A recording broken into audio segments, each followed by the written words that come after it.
You've probably been hearing a lot about Project 2025 this election cycle, especially during the Democratic National Convention.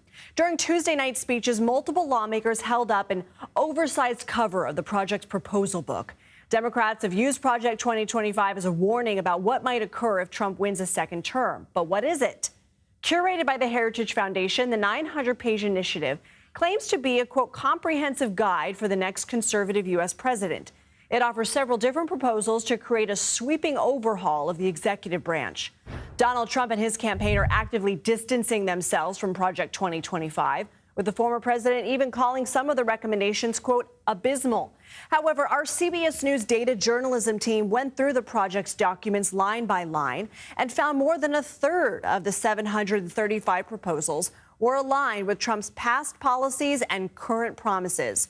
John Kelly is the vice president of data journalism for CBS News and Stations. He joins us now to talk about the findings. So, John, of those 271 proposals you found that relate to Trump, how many were executive orders and official White House policies? Right. We compared the language of the proposals in the document against policies that had already been implemented. And about 80 of them were things that were executive orders or rules and regulations within agencies during the first Trump term. Another 21 were that, as well as things that the former president has repeated on the campaign trail, reiterating his support for. What about your analysis about former Trump administration officials and their connection to Project 2025? We went back and looked at the work histories for all 38 of the people that are listed as primary authors of the report, including the two leaders of Project 2025. And 28 of those 38 people worked during the Trump administration, during that first term, working everything from senior advisors to agency officials and leaders of large projects. 271 proposals out of 735 are aligned with Trump. Where do the rest of the proposals come from? There's a combination of things, and it's important to talk about, right? Because the former president is distancing himself from this, saying this is not my report, which is true. It was produced by the Heritage Foundation and some of their allies in the conservative political world. The others are undetermined. Some are things that Trump has specifically opposed, actually.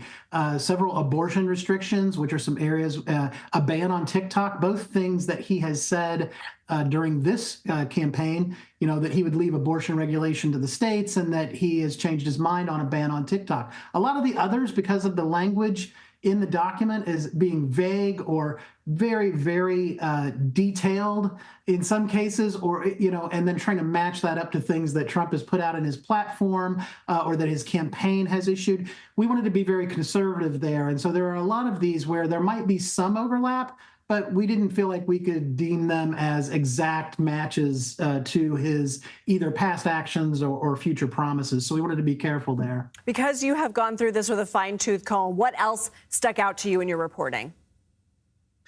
I think it's interesting, that there has been a lot of conjecture about the report, right, on both sides of the political aisle and a lot of talk about it. And it seemed like regardless of the fact that the former president had said he was not involved, it felt important that the thing that mattered within the document is that it is a policy roadmap. It's a blueprint for an administration. And it felt like the most important thing to do was drill into the actual words. What are the actual things that are being proposed?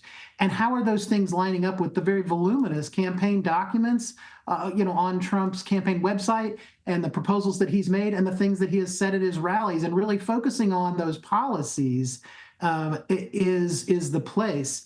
Certainly that number includes some of the standard fare for Republican politicians for decades: reduced taxes, less regulation, reducing the size and spending of government.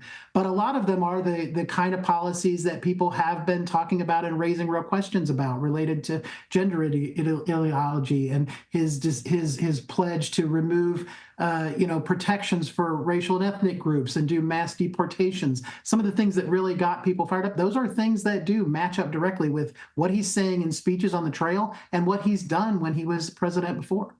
John Kelly, appreciate your reporting. Thank you.